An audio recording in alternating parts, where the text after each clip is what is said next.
Okay, build to rent is a new thing that's rolled out here in Australia, and basically what it allows is it allows foreign pension funds out of America and Canada and Europe and big business like BlackRock to come in, build these 50 unit complexes or these 50 unit townhouse complex, and every property within there is just a rental.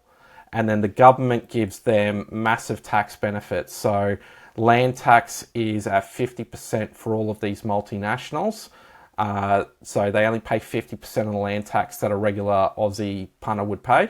They only pay 15% withholding tax, where the average Aussie punter is going to pay 30% withholding, and they get to write off 4% of the capital costs of building this asset, where the average punter out there is only going to get 2.5. So they're paying about half of what the average punter is going to be paying out there for tax, and they're going to get about 60% more in write-offs than what the average Aussie's going to get. Write-off is the construction costs that you're allowed to depreciate. So that's depreciation. So a while back, depreciation was a really negative thing, and they were changing the depreciation rules on existing properties, etc., etc.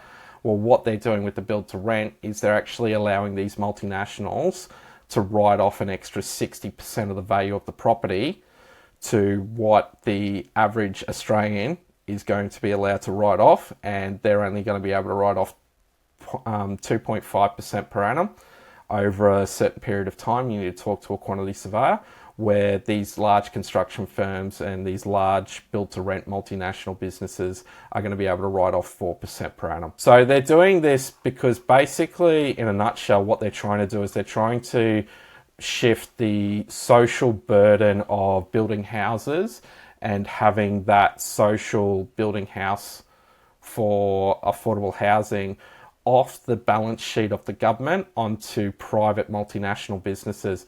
So to qualify for all these tax advantages, you only need to have 10% of that area as affordable houses.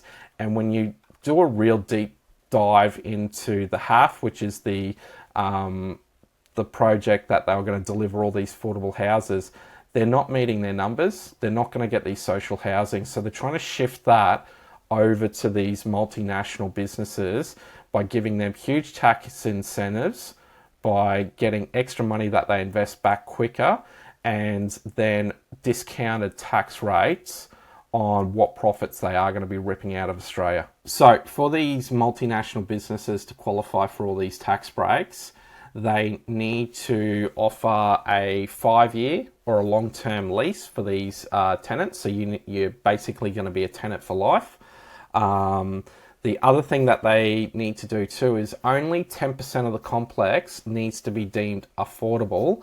And to be deemed affordable, it needs to be at 74.9% of market rent.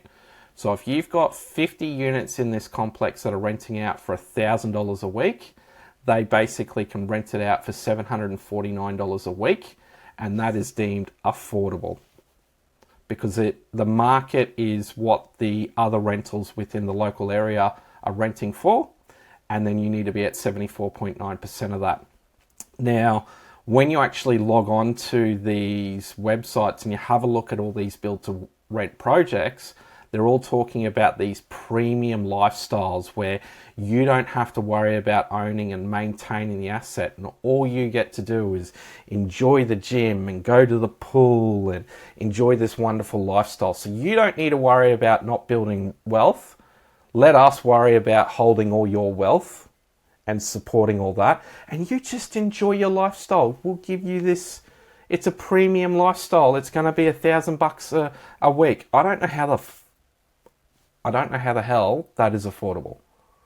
I really don't know how $1,000 a week in rent is affordable. So if you go and have a look at where build to rent is quite big in America and Europe, where they're building these entire communities and neighborhoods, and they've been doing it for the last 20 years, they've got 20 years of basically having tenants. So the wealth of that neighborhood, the wealth of that area, not only are they stripping out by having in a sense, a weekly subscription to your house, But as that value grows on that land and that property, they get to lock in that capital appreciation. They get to lock in all that wealth and have it on their balance sheet.